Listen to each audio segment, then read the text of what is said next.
Rohan, just your rationale, first of all, on the Derrell Olpherts move. Yeah, it was one of those circumstances, I guess, in professional sport where a player had an opportunity to be elsewhere and play more game time and perhaps secure a longer term future. So it sort of coincided with the emergence of some of our younger players coming through the group, and we've got a lot of faith and hope in the players that are coming through. Fussatua back in a couple of weeks. So we feel like we can accommodate that.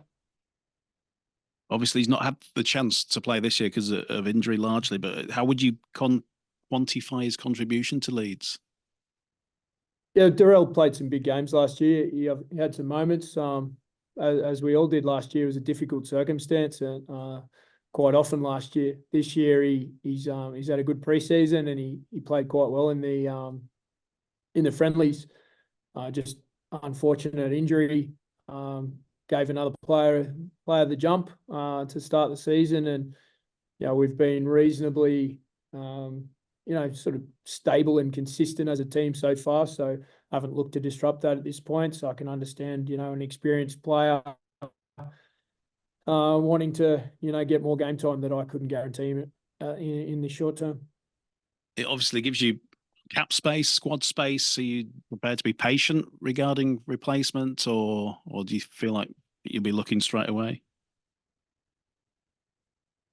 No, there's no immediate plans to bring anyone in. It's also one of those things, people aren't usually available at this time of year unless, there's a circumstance that bobs up. So we're committed to the development of youth players and bringing players through our pathway. But we'll always be, looking to build on the squad as well if the right person comes along. And you just mentioned some of the youngsters as well, pushing from below. Would Ned McCormack be one of those? And has he taken you by surprise in terms of how far he's come in quite a short space of time? Oh, Ned's a great young kid. He's improved a lot. He hasn't really played regular rugby league for more than a year. So he's a fast learner and a good athlete and a terrific young kid. But with all those young guys, we'll endeavour to pick them at the time is right, rather than throwing him in there too early. But Ned certainly progressed well. Max Simpson's not too far away from a return. We've got high hopes for some other young guys in our program as well. Challenge Cup draw. What were your thoughts when you saw that come out? Yeah, it's bizarre that 2 years in a row you draw a team to play 2 weeks in a row. That was sort of my first thought, but back to Friday night was St Helens, and next Friday night or Saturday, whenever that game is, will be St Helens as well. It's kind of unique, or maybe not unique, but big battle, big contest, big opportunity. It sort of dispels that myth that the big sides are kept apart in the Challenge Cup, doesn't it? As far as I know, they draw balls out of a hat, don't they? So I don't know how you'd find a different way around that, but yeah, I think it's it'd be a great contest, and to go far in the competition, you've got to beat good teams. So no bigger battle than St Helens. Does it change anything about this first fixture at all? No. And what onus do you put on the Challenge Cup this year in terms of a priority? That'll be all of our priority next week. But this week it's round 5 is all of our priority. Next week we'll get on to keeping ourselves in a competition that we endeavour and strive to win. What about how different could the side look this Friday than any forced changes from last week? Not at this stage. We've got Bentley and Donaldson back in the mix after they're serving their suspension. So there's some decisions to make around who plays in the forward pack. But the team is pretty stable and nothing. Nothing should rock that too much this week. What do you obviously got, a large squad to pick from now. What do you base those decisions on? Current fitness, readiness to play, whether people are carrying injuries, combinations, what role we need, players to play.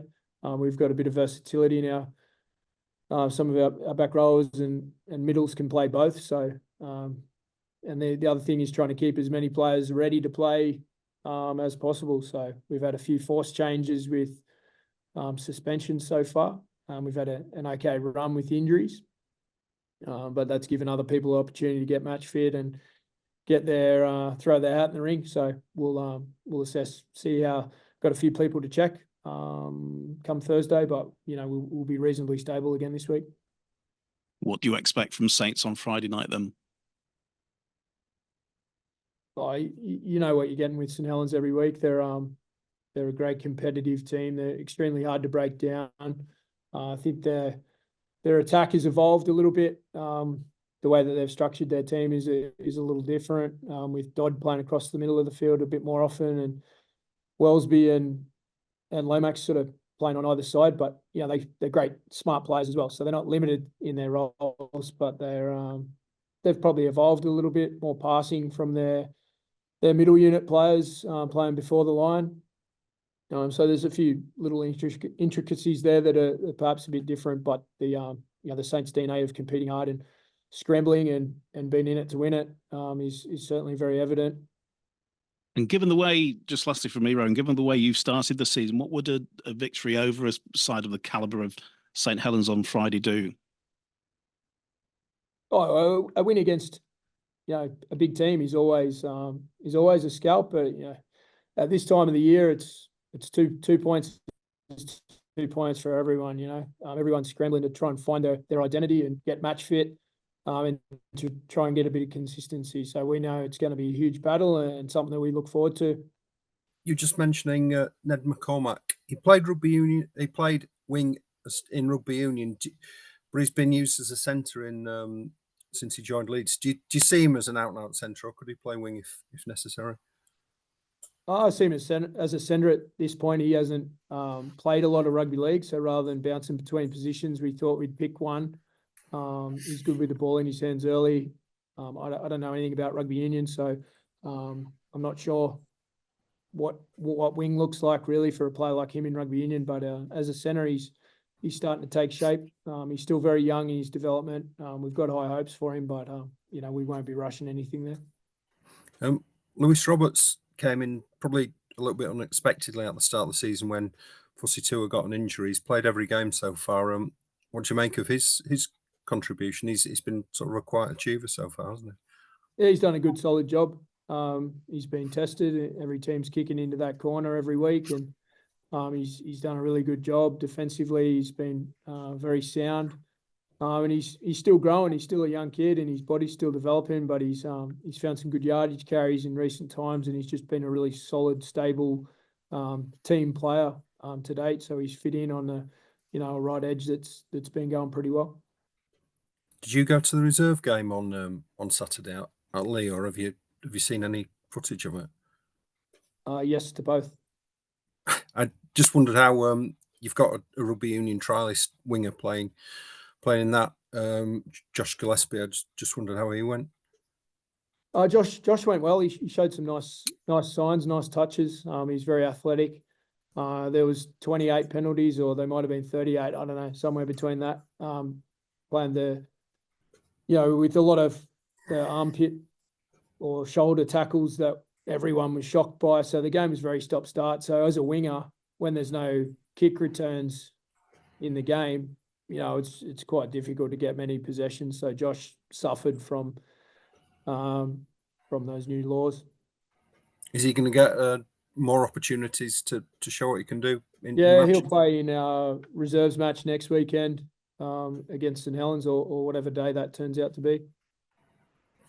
And just one on injuries. How's Andy Ackers? He got I think you said it was a contusion the other day. A contusion and a hematoma.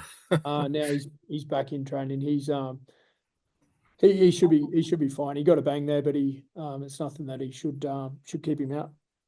And is McDonnell okay? He was ill, wasn't he, on last Friday? Yeah, he's still getting through the back end of that, but he's trained today and he's feeling pretty good.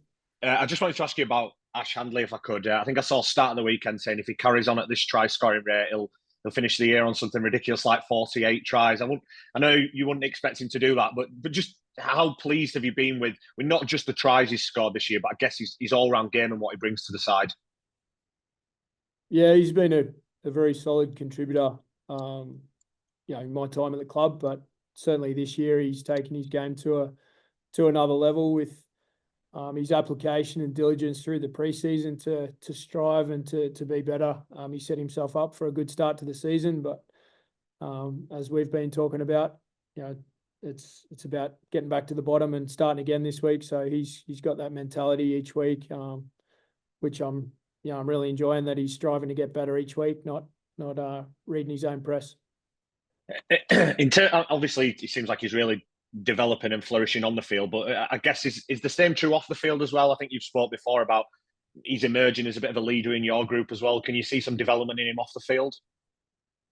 Yeah, I think he's been a really strong contributor around the dressing room and around the training facility in the preseason. He's helped support Cameron in his role, and both those guys have really gone out of their way to welcome and introduce the new players into our group, and they've played a huge role in sort of some early season and preseason, cohesion and continuity as people.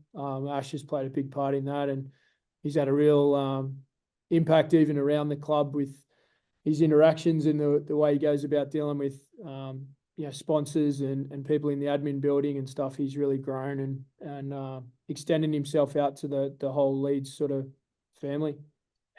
He's one of a sort of clutch of players. I think someone said the other day, Super League's kind of never been blessed with as much top talent when it comes to wingers. I mean, it's probably quite a closed question, but where would you say he sort of sits in and amongst the leading wingers in the comp? Is he in that discussion and in that bracket?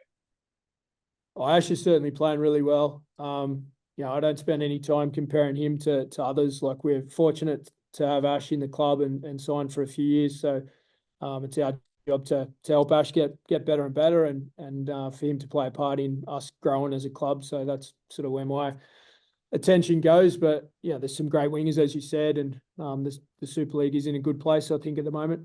I just wanted to ask you about Lachie Miller. And from a tactical perspective, I suppose, he's a little bit different, a different style of fullback than we're used to seeing in Super League, and maybe across rugby league, given his Sevens background. I just wanted to get your perspective on his role in the team, and how you sort of fit his qualities into what you try and achieve from an attacking standpoint, because his tackle busts are high, his broken play threat's evident. Just how does it fit into the structure as well, if you know what I mean, from a full tactical standpoint? I'm not sure if we've got enough time to properly answer that, Matt, here, but in brief, Lachie's what drew my attention was his running game, as has been evidenced with some of the tackle breaks and some of the impacts he's had. But then doing a bit more research and obviously watching him play in Sevens, the ability to move the ball and to kick the ball and those types of things. Saw more of his kicking game last week. He's found some more passes last week probably as well that have contributed to momentum or to points directly. So we see him having a really versatile role. Like, he can play first receiver, he can get on the end of plays, but our priority as an attacking team isn't just to have our fullback parked on the long side and waiting for the long sweeping play. We're trying to get him involved on earlier plays, and I think last week he had 25 odd carries, depending on which stats you look at. So he's busy and he's got an appetite to carry the ball. So that's his priority on that side of the ball. And on the other side of the ball, I've been really impressed with the way he's picked up how we want him to contribute to the defensive unit. I think fullback is possibly the most important player on your defensive setup, and I think he's done a pretty good job for a guy that's still largely inexperienced at the top level as a fullback, but he's obviously very experienced in competitive sport and playing rugby at a very high level. It's visually for people who don't hear the calls and don't communicate. It can look when he's throwing the ball around that you could come to the assumption that it's not structured and not planned and all a little bit off the cuff. But from what you're saying, the way that he's playing the game and what we're seeing, it is actually part of plans of playing those short sides, of shifting the ball, of moving it around early. It's not just do it and see what happens. There is actually method to it. Yeah, we've got the field full, most of the time. So there's opportunities for him to throw passes that, sometimes other teams don't prioritise that as an important thing. So, there's generally someone for him to pass to, otherwise he wouldn't be throwing it. But we kind of have a system that we know what to do afterwards most of the time. But as I've discussed previously as well, that it's not always the way that we play is probably a little less structured, but there is a system there that the players know, and it's not always as easy on the eye, but then it's very good on the eye when it rolls. So there's a blend of that. And kickoffs, because it's been noted and it's noticeable that he's got players when he's kicking off, he's got players scrambling around to get to the ball, and it looks awkward for people, his kickoff style. I know that last year there was a lot of talk about short kickoffs and contested kickoffs. I know that you're a big believer in contesting kickoffs in some shape or form. He certainly gives you something different there, it seems, because I've not seen many other kickers be able to cause as much chaos regularly with the kick style as he's managing to do. So how important is that for what you're looking to do with the team? Yeah, he's got a broad range of skills, as I said earlier. He's got all the types of kicks, out of hand and off the tee, and even he's a very good goal kicker as well. So it's a good attribute to have, to be able to create a bit of chaos with a kickoff. We've seen so far this season there's been a bunch of games turn, and sometimes turn back the other way, but multiple, against Catalans, there were two huge moments in the game that were determined, one for each team, determined by wobbly kickoffs. They're hard to deal with, and I believe that at least part of your repertoire should be trying to get the ball back off a kickoff, rather than just kicking it for position and playing the same old. Just finally, you mentioned his defence, and from a full-back standing, he's maybe not the most experienced. I think in the last 2 weeks there's been tries sort of by the sticks, where it's just gone to the right of the play of the ball, and they've sort of crashed over from close range. I think, was it a Moan last week? And I can't remember, it was in the Catalans game. They scored just to the left of the sticks. Is that somewhere where it becomes a communication thing and just getting those numbers right? Is that an area to work on? Is that even Lachie's responsibility? Is that a team thing that just needs to be better worked on? Because both tries were quite similar in style. Yeah, we'd lost the ruck there. Amoni's was clearly a double movement, so that one was ruled out. But the same concept, or similar concept to the Sarte try the week after. We'd lost to play the ball, and we didn't have enough urgency around the ruck, and that's part of his responsibility. And for any high level fullback to be wherever the ball ends up is where you want to be. So if the ball's about to touch the grass, you're there to make an impact in stopping it. And he's been in good positional play. There's no fullback that gets it right 100% of the time, no chance. But he's been busy and he's been working hard, and the GPS is reinforces his work rate. And just finally, for me, on a completely different topic, going back to the Olpherts and then potential recruitment. I know that people naturally will think that a player comes out, a player goes in, but how much of that cap space will be used to help retain players? Because obviously players are out of contract or near out of contract. Sometimes they need upgrading. Will his departure help get some of that business done that you need to be, whether they're off contract this year, next year, or whenever? I'm not going to discuss the ins and outs of salary cap management and recruitment and retention. If there's a direct question about a player, I'm happy to give you my version of that. But the cap is an ongoing thing, for sure. And we do want to retain, and we do want to develop players from within, and that takes a lot upgrades. But it's also, you know, most clubs would say that they'd like to have some cap space for a rainy day, or someone becomes available, or you have a pressing need as the season goes on. It's round 5. I think it's really important that we give opportunity to those that are in the building to show what they got first as our first point of call.